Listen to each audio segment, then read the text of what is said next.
भगवान महावीर के चरणों में अभिवंदनम। आचार्य श्री तुलसी के चरणों में अभिवंदनम। So we're discussing Adhyatma Padavali, and in the process of Adhyatma Padavali, there's one verse which we usually repeat every time we meet. So I think you know by now. मैं हूँ मैं है भेद पर जब जाता है ध्यान, संभव बनती है तभी आत्मा की पहचान. So there's another verse which Acharya is introducing here. Now after discussing all these different things which we have gone through, he again brings up Adhyatma. So my question which I had for myself was, we already finished discussing Adhyatma, right?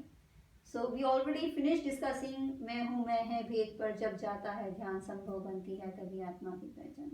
Then again he is trying to say, सकल भाव ये ज्ञेय है, ज्ञाता है यह आत्म, ज्ञाता की अनुभूति ही कहलाती अध्यात्म.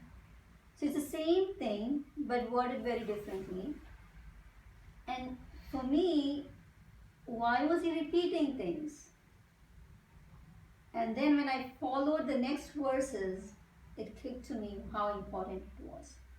So the core message which Acharya is trying to bring is that ultimately you're the soul, and the nature of the soul is just as an observer. मैं हूँ मैं है भेद पर. The differentiation between I exist and I am, these different labels. When does the differentiation come about? How does it come about? I know that I'm not the body, I know that I'm the soul, but how do I experience it? And there Acharya is trying to answer here, Gyata ki anubhuti.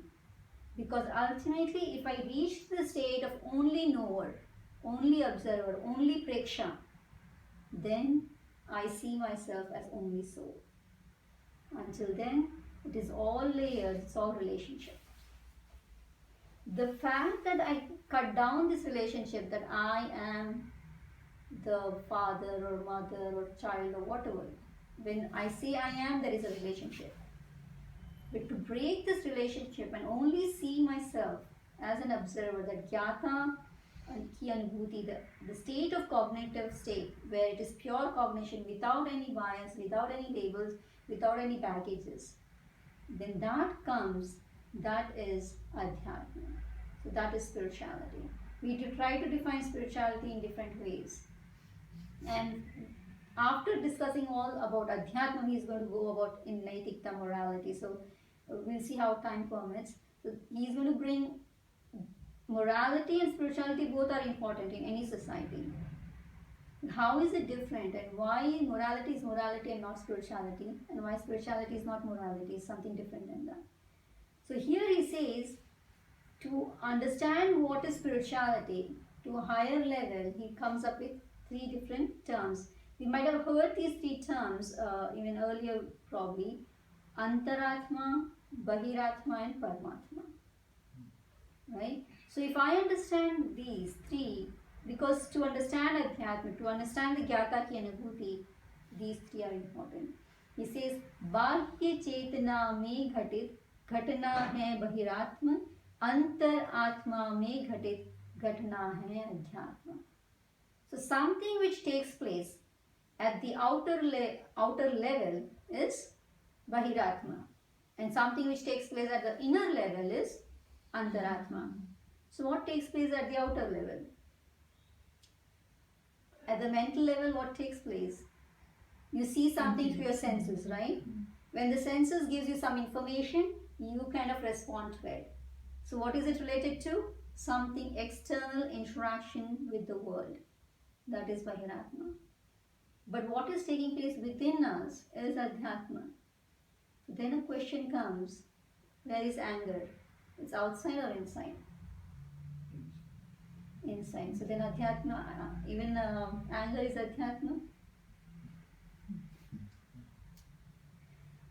See, the word Adhi Atma. Because it's not Gna. Anger is not Gna. Adhi Atma. Atma means soul, Adhi means near. Something which is near to the soul is Adhyatma. So he further says, No kashay kashay sab yadyapi swast vibhav antar mein रहते अथ है आध्यात्मिक भाव. So when we talk about bhav, we have Shubha bhav, Ashubha bhav, positive bhav, negative bhav. We have Shraddha, like faith, that is also a bhav. And someone doubt, that is also a bhav. So he clearly mentions, yes, even that is a adhyatmic bhav. Bhav could be where we have delusion, even that is an emotion, even that is a bhav. You have intense devotion, that is also a bhav. So you could see here within this world, if we not even like the Bahiratma, within ourselves, in the Adhyatma, near the soul, there is lot of energy.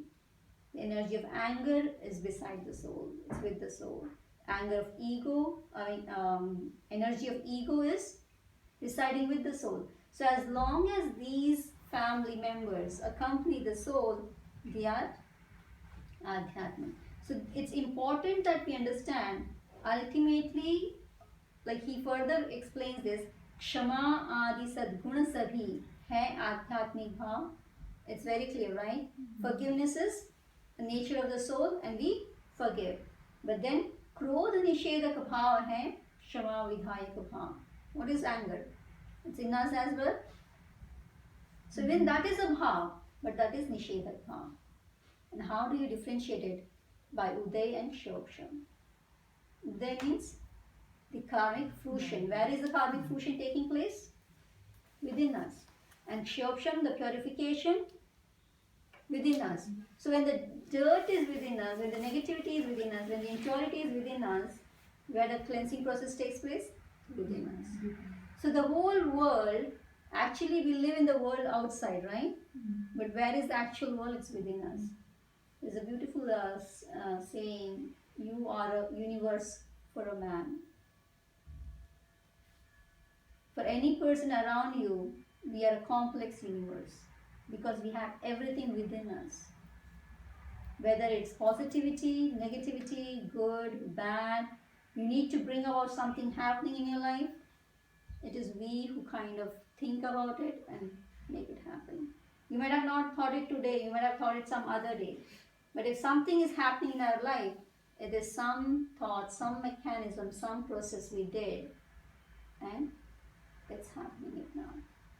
So the whole, what comes about is just a process which we had done, either something which we did in the past, a desire we had in the past, a state of emotion we had in the past, something which we had in the past comes up in the present. It could come up in the external world, Bahiratma, but ultimately without that, the energy within us have it, receive it, there is no impact of the Bahiratma.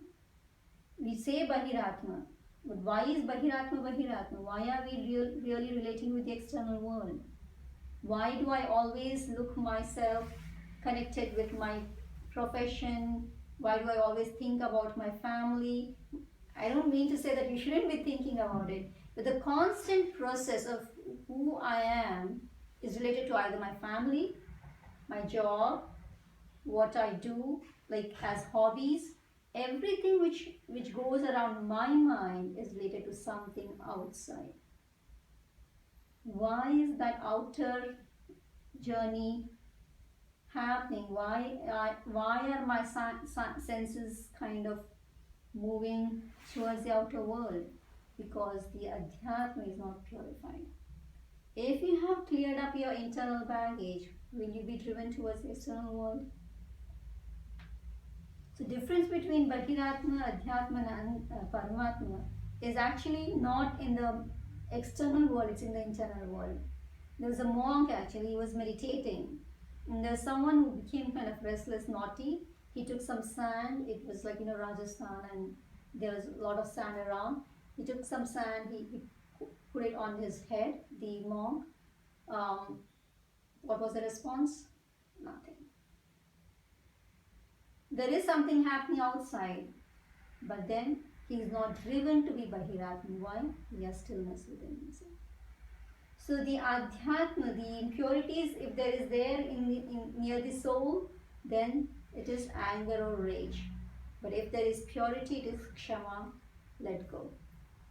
Both comes from within us, ourselves, but it is our choice. Have we cleared it up, or it's still lying there? So the concept of Adhyatma, we have to understand is the bhav. Whether my bhav is of positivity, Kshama, Samta, or my bhav is just kind of being with Krodh, Maan, Maya. Both are these families. The one family is actually the soul's own family. The other is a guest, but guest becomes a part of the family many times, right? Until it doesn't leave, you serve the guest, right? You serve the guest like you serve a family member. So it becomes a part of the family. So these layers, these Krodh, Maan, Maya, Lobh, are the Nau Kashai. Are you familiar with Nau Kashai? Kashai is Cha, right? Nau Kashai. Hasya, Rati, Arati, Maya, Mishavat. Sorry, it is Hasya, Rati. I'm getting it wrong. Jugupsa. Jugupsa, Strived, Purushved, Napunsakved, Jugupsa and Bhay. So like fear is no kashai. Basically fear is in itself, according to Jainism, is not the actual emotion. It is a byproduct of these four. So if a person is fear, it's because of either greed or ego hurting or something, fear of loss, right? Usually it is, which means it is the greed problem which is creating the fear. And fear supports or nurtures the kashai. So there is a correlation between kashai and no kashai. These four could support the rest 9, or the rest 9 could actually nurture these. So there is an interaction. So all these family members are actually not the family members, they are supposed to be bhav. Achashi says vibhav. Vibhav means it is not my nature to be this, but yet I be this. And why is there that yet I be this? because they are there and I have to clear it up. So the process of clearing up, he further says, निग्रह इंद्रिय वृत्ति का संयम है प्रख्यात और तपस्या आचरण धर्म परम अवदान. And the simplest method to take this mechanism in its reversal process from outer world to the inner world, from attachment to detachment, from identifying yourself with the external world with your inner world, is nigraha indriya vrittika. The more you have self-control on your senses, things will be different. Now, how do you control the senses? Again, further down, like at the end, Acheshi will come up with these few sentences, which is very nice to just, I'll just read few of them. शक्य नहीं है नहीं देखना, खुले चक्षु के जब द्वार, शक्य यही है होन रूप में द्वेष राग का अनुसंचार. So it's not possible to not see when my eyes are open. Right? If it is open, I will be seeing it. If you live in a family, if you live in the world, you will see what's going around in the world. It's not possible to not see it. What is possible? शक्य यही है, शक्य यही है होन रूप में राग द्वेष का अनुसंचार. So the flow of attachment and aversion which goes with these observations, that could be stopped, and that is only possible. So he further will discuss that. But it's important to realize that indriya nigraha, indriya sensual control is the core practice where we start our journey of spirituality in a way at times you could say. Because to start with mind is tough. I say, okay, don't think. But it is not that easy. But if I say, okay, don't see, for example, just shut down your senses for a while, I can. We did an exercise with the students. We asked them to pick one sense. Like, for example, they had to pick one of the senses. So, for example, one of the students picked eyes. And for the whole day, the student had to be aware of what his eye, where his mind went to see things. So, walking on the street, your eyes is seeing, right? Sometimes you see signboards, sometimes you see people, sometimes you see their dress. And automatically you don't even realize what you're seeing. You just see spontaneously, and there is your pattern of seeing. It's not like everyone would see in a different way. Observe the same path you walk. 3 people, what you observe on the road will not be the same.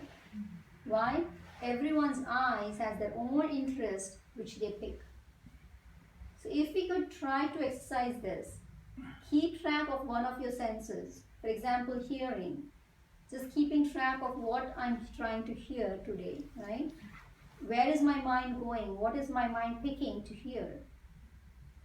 So to keep track of that brings in awareness of where your senses run, which means actually where your mind runs to pick it. So there are different kinds of methods and techniques which you could apply, but the key thing is control. And how do you control? You could use your breath control to control it. With awareness, control will come, because naturally if you start observing yourself, why am I seeing this person or this person's dress, or why is my eyes concentrating on such a thing? You would have a shift within yourself. That shift comes, there is a change, there is a transformation. Awareness is important and control is important. And then he says, tapasya acharan dharma param avadat. So basically you could also practice by tapasya, like fasting can help you control your senses as well. This is true where you've seen, I think some of you might have experienced it, the day you fast, your mind is not as cluttery, as chattering, as wandering around as the other days. Like I did once actually 8 days fast. We still had to go to uni to teach their students. We were teaching at the university. walking around when you're heading towards the classroom, you still think what I'm going to teach today. This is the lesson. I have to give these announcements to the students. I have to give them these reminders and stuff. So from the office to the classroom, there's a whole sequence of thought process, and it is this like this goes every time, every day, right? But when I did fasting, literally I was in silence. I wouldn't think anything while walking to the classroom. And that was really an amazing experience, which otherwise I think it couldn't have been possible for me.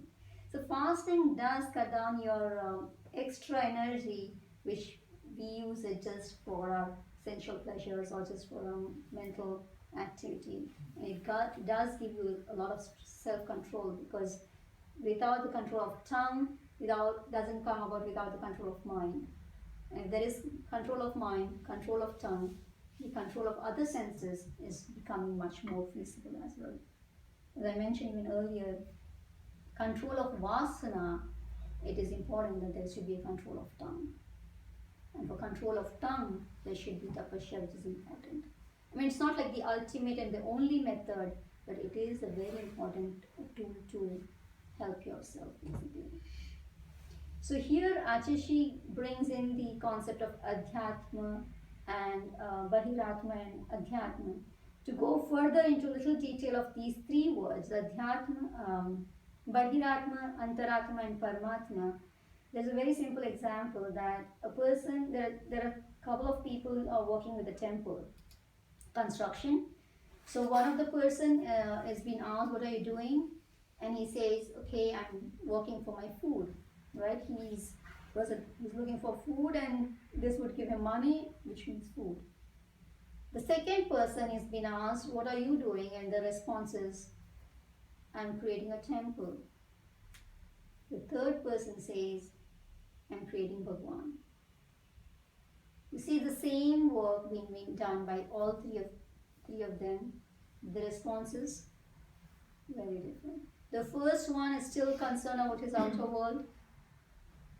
The second does think of temple, but what is important? The house or the owner of the house?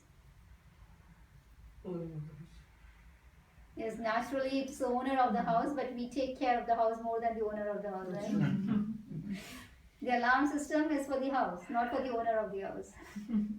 Owner of the house is fine. So here, to think at the level of just functioning at the higher level of spirituality, not concerned about that. Even the house, even the temple as a construction is not important, but what is inside is more important than the outer air.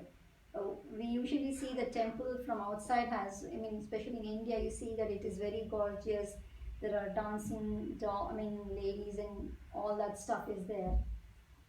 Why is it there? Can anyone think of an answer for this?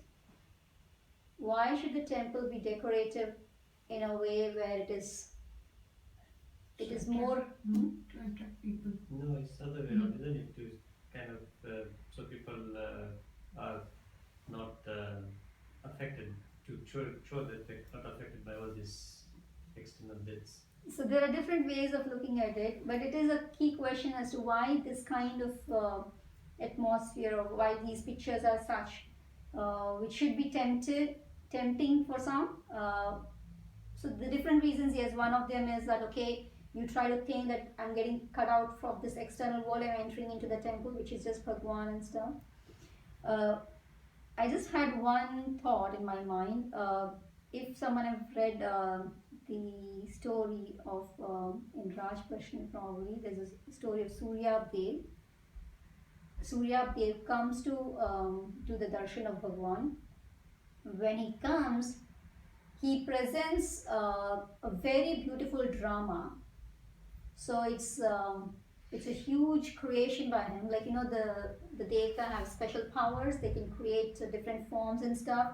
So there is a huge lotus. Each petal has a dancing doll, and the doll dances, and So it's a huge, beautiful drama or dance or whatever, kind of thing which is being presented in front of Bhagwan. That scene, could something be related to the one which we see outside the temple? Now, whether this is because of that or no, I don't know, but it's not the final answer. But as this whole episode goes in front of Bhagwan, what's the response of Bhagwan?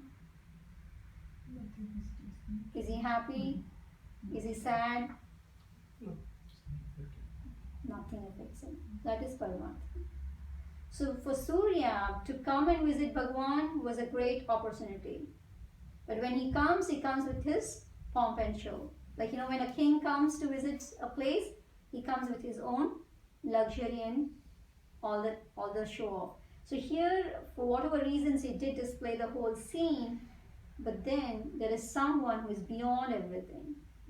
For some, they might respond, why is he showing to Bhagwan all this stuff, right? It's just nonsense. What is that? That could be Adhyatma, where you realize that this is not worth it. But a situation where you don't react or respond to it is Paramatma.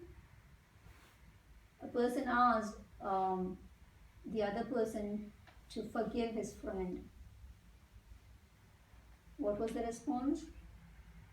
When do you forgive? When you're hurt, right? When you take it in the mind that this happened to me, then you think, oh, I should forgive the person.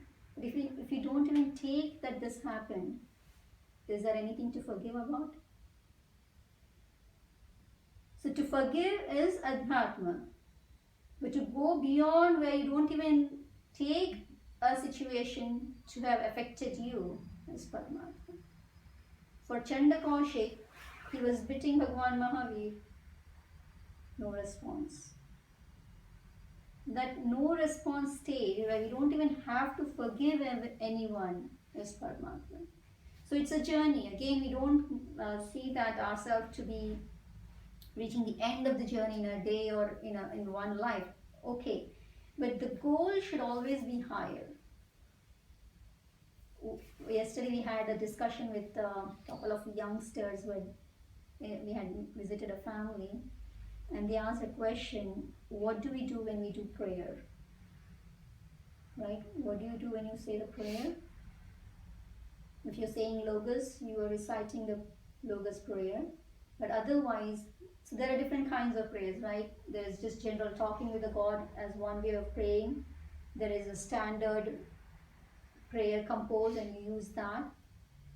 And the third way of praying is just meditate. So one way of prayer is you could go to temple or go to see God and you share all the problems you have. This is happening to me, this is not happening to me, I hope my child gets this right university she is looking for and all that stuff. What is that? Bahiratma. You are with God, right? You are not in an ordinary place at all, but still you are in the external world. The second stage comes where you use a prayer to appreciate the wonderful qualities of God. You feel the presence of God, His virtues, His greatness, His purity, His pristine state, and you rever that, you adore that, and you wish, let that come to me. That is Adhyatma. And there is another higher state, Paramatma. You feel the presence of God, the Arhat state within you. In meditation we said, okay, Chande Sunyam Malagra, as purer than the moon. Who is purer than this whole thing? Chande Sunyam Malagra, Ichi Swahiyam Paya Saira Sagar Vargambira is related to what? Logos, right? And it is a prayer for Chaubis Bhagwan. So as we say this, can you experience the same feeling, same energy within us? That is Paramatma. It might come for even speck of second, it might come for short time, it might not come, it might come for longer time. But the whole detachment from the worldly thing, the state of complete non-action state, which comes about is Paramatma. In Adhyatma, we were in the mode of action. You wanted to forgive someone. Non-action is, there is no need of forgiveness even. It is a journey. It is not like something is going to happen today or tomorrow, but the whole, if you have the goal set in front of you, then it becomes easy.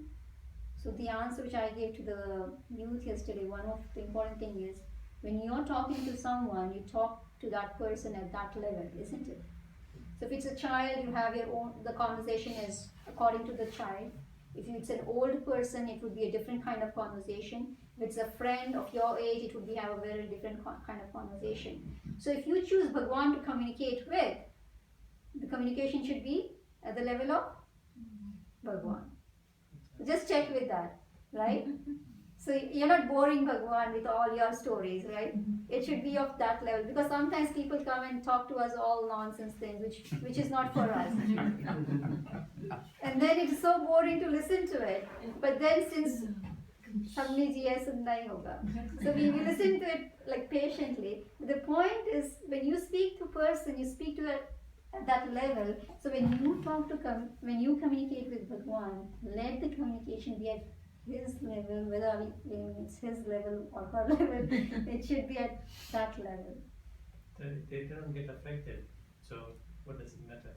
It's not for him or like not for Bhagwan, it's for us, right? Because if you don't choose to shift yourself to that level, what's the purpose of talking to Bhagwan then? Because if you want to stay at the level you are, right? When you meet a friend and you have a conversation, it should be enriching. It should be something which gives you nourishing, refreshment, or something which nurtures you, with something positive you take home. After meeting your friend, if it is the same story, nothing new happening, then it was boring talk. You repeated the same stories. How are you doing? How is the weather? How is the job? How is the boss? No, nothing new. So then it was okay. I mean, the party was okay. But if you really had real new gossip, then it is more fun, isn't it? So what we do when we communicate is we shift ourselves to some plane according to the communicator or the communication going on.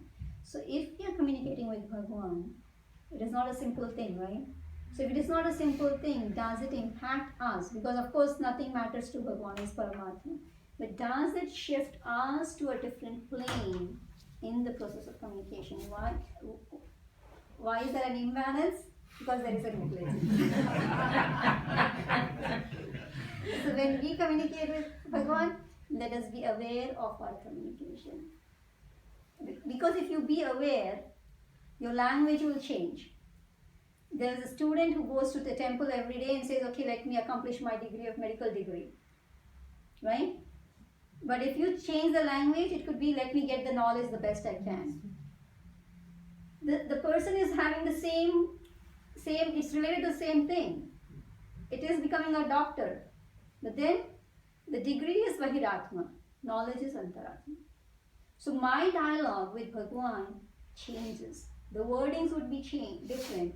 The thinking process would differ. It could be related to the same problem of your life.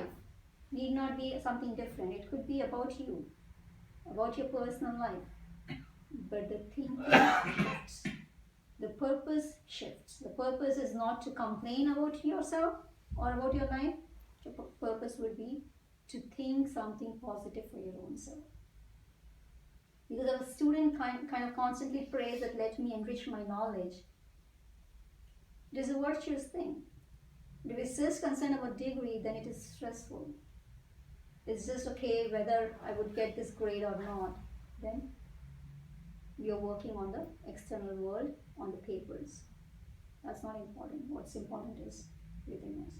So that purpose of dialogue should change. And when that changes, the purpose changes, the dialogue will be different.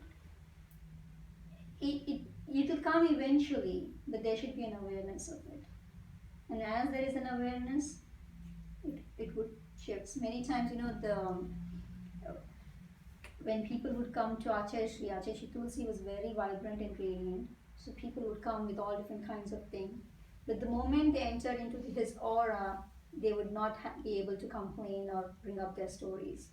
It was so vibrant. He could pick what the person come, like with what intention the person has come, what is he going to do or say, everything. He was very up to it. So there was a transformation even entering into his room. People would just drop off the whole story, not say anything. They would come, Acharya would say, okay, you have to say something. He said, they say, no, nothing.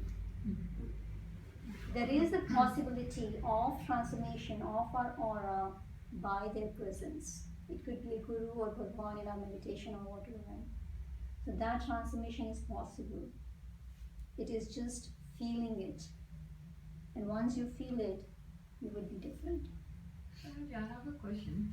This transformation is possible, right? But that process of transformation, that's where people need help, right? So if I just like I go to the temple and I mean inadvertently you have issues, you have problems, you want solution, or just for that matter you want strength to go through what you're going through, right? So just the fact that then constantly if you're hearing that don't ask God for this, don't that, it's like human nature, right? Even for that process to happen, you need strength from somewhere. So if you're always worried about saying, oh, if I ask this, then I'm not a nice person, I'm not following the Jain principles, that's not right. So what do you do in between? See, again, as I mentioned, the student is going to the temple. The student was saying, let me have knowledge, rather than saying, let me have my degree. The same problem. The student wants to become a doctor, but the approach is value-based, not material-based. So to go to the temple and say, let me have strength, let me be in peace in this situation, let me be able to forgive this person, it's not wrong.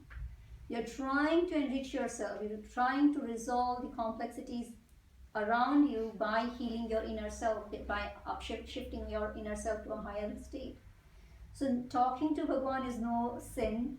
Talking to Bhagwan about something, a spiritual approach to your life is always good.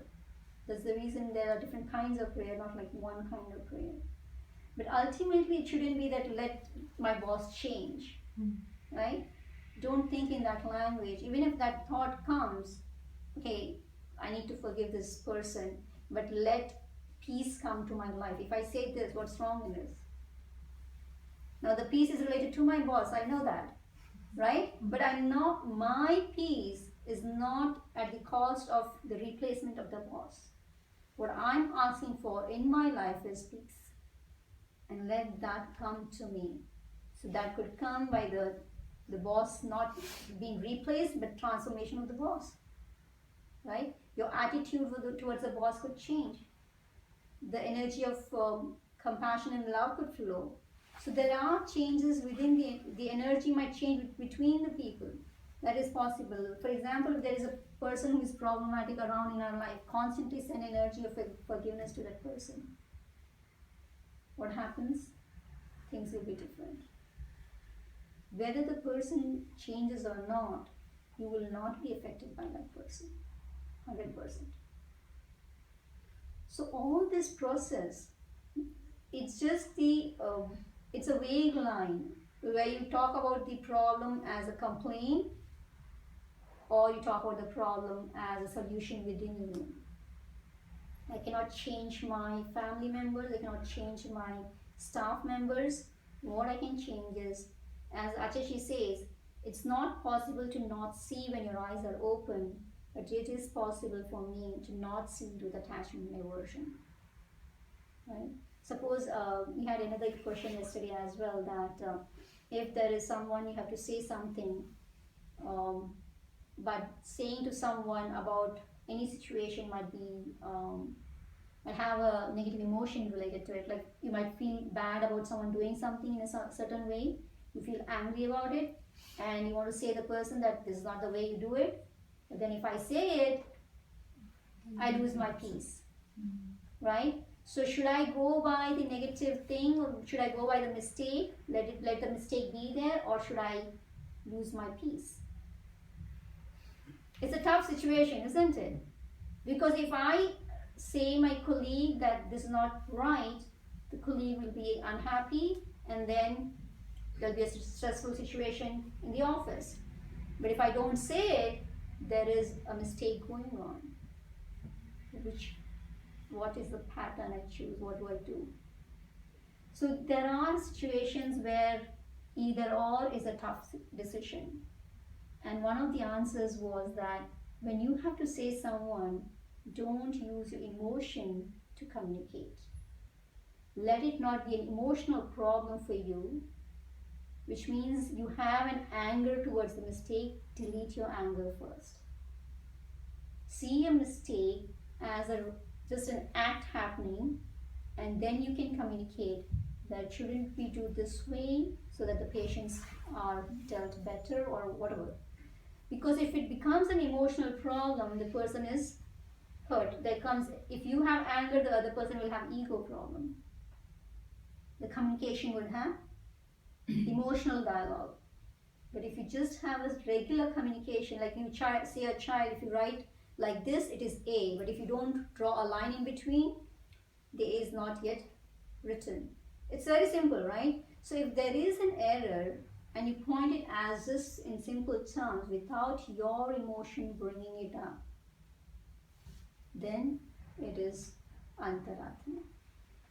So the ability to transcend, not to look from the perspective of emotions, but with neutrality is antaratma. To deal with things with neutrality is antaratma. And that is where a shift comes about. So it is not, when we say that, okay, I need more money, or my, like to think in material language and desire for material things in presence of God, it could be wrong. But to think of your enrichment, a solution to your life, peace in your life, isn't wrong. It's that's what the purpose of spirituality is. So it's just how you speak and what you speak makes a difference, basically, right? That awareness of, you can communicate the same thing with a different perspective, and the thinking changes. You're in a very different mode. You're in a different energy, actually. Then it becomes more peaceful for you when you even just say it out. When you talk to a best friend about your problem, what happens? You feel more relaxed, right? So when you're going to God and speaking about it, should be relaxing. So it's no harm in relaxing yourself. It is good. You should de-stress yourself. So the fact that we communicate at a higher plane, if we try with this, it would be different for us eventually, right? So the journey which we have from Bahiratma to Adhyatma, Adhyatma to Antaratma, is of course the journey from Antaratma to Paramatma could be a little tough one, but it does come about at times, at moments. For some, it is like we have different situations where there's people who did Santara, the fasting until death. There are different kinds of Santara. One of the Santara is where they go into Karyotsav, the meditation. So until the last breath, the person makes a commitment, I'm going to stay in meditative state. Which means no matter what, I would not move, I'll just be concentrated and meditating. Those days they would go to the jungle, find an appropriate place, clean up the place to make sure that there is no bugs around, and they would go into meditation, the Antim Samvekana and Santara. But suppose an animal comes and bites that person, the monk, what happens? No response. And there are real stories where people took Santara. There was actually a person, he was bleeding actually, and somehow there's a long story. The story ends up where he was a very criminal kind of person, but at the end, as he was being chased by someone, he was bleeding as well. He ran, he hit to a monk. The monk changes his mind. He takes Santara at that moment. As he was bleeding, the ants with the smell of the blood comes and they literally eat away his body. But he stays in that peaceful state without responding anything to that situation. It's very tough. It's not even, it's beyond our imagination, right? Even if an ant bites us, we move our finger, and there it's a whole body being chased by many ants. So that stage comes, but when the journey we have tried here is being strong enough. Right? If we have tried meditation here, in the current time, then at the end of life, we will be able to leave the body with meditation. It's very simple saying, in Acharam it clearly says, if at your youth age you were not able to practice spirituality, don't expect it to be practicing at your old age. I mean, there are people who change, of course, with time and with age, no doubt about it. But just to think, oh, spirituality is something which I will bake the cake of spirituality at my last phase of life. Now I have to earn money. That is not the way it is. So it is a journey which comes about at an early age and it keeps growing as we move forward. So it's a journey. It's we have to accomplish it eventually and slowly. Some are walking fast, some are walking slow. But internally, you can decide how fast is your speed or pace. It's not the external world who can make decisions about it. If you feel you have changed, if you feel your anger is being dissolved, if you feel you're not hurt by egoistic situation, then you could see that there is a shift, there is a transformation. So it's a self-analysis which should come about to really check our own parameters, our own degree of spirituality. And in our next session, we'll talk about morality now. Morality is something which will appeal most of you. Spirituality is a little tough thing, right? Probably for some. But morality seems to be simple and easy. So how we draw a line between spirituality and morality, and what is its co-relationship, we'll take over in our next session. So we have announcements for today. चत्तारि मंगलम अर्हंता मंगलम सिद्धा मंगलम साहू मंगलम केवली पन्नतो धम्मो मंगलम चत्तारि लोगुत्तमा अर्हंता लोगुत्तमा सिद्धा लोगुत्तमा साहू लोगुत्तमा केवली पन्नतो धम्मो लोगुत्तमो चत्तारि शरणं पवज्जामि अर्हन्ति शरणं पवज्जामि सिद्धे शरणं पवज्जामि साहू शरणं पवज्जामि केवली पन्नतं धम्मं शरणं पवज्जामि धम्मो मंगलमुक्तिर्थम् अहिंसा संयमोतवो देवावितं नवं सन्ति जस्य धम्मे सयामो चैता भारहं वासं चक्रवठी महिध्यो सन्ति सन्ति करेलो ये पत्तो वै मणोत्तरं देवदानव गन्धर्वा चक्ररक्षसकिन्नराभं हयारिं नमं सन्ति दुःखरं चेकरिं मंगलम भगवान वीरो मंगलम गौतमो गणि मंगलम स्थूलभद्राद्या जैन धर्मोस्तु मंगलम मंगलम मतिमान भिक्षु मंगलम भार मल्लक मंगलम राय चंद्राद्या मंगलम तुलसी गुरु महाप्रज्ञोस्तु मंगलम महाश्रवणोस्तु मंगलम विघ्न हरण मंगल करण स्वाम भिक्षुनो नाम गुण ओलक सुमिरंकिया सरे अचिंत्या काम अंगूठे अमृत बसे लब्धि तणा भंडार श्री गुरु गौतम समरे मनवांछित फलदाता हम सबके बारे वंदा You can take a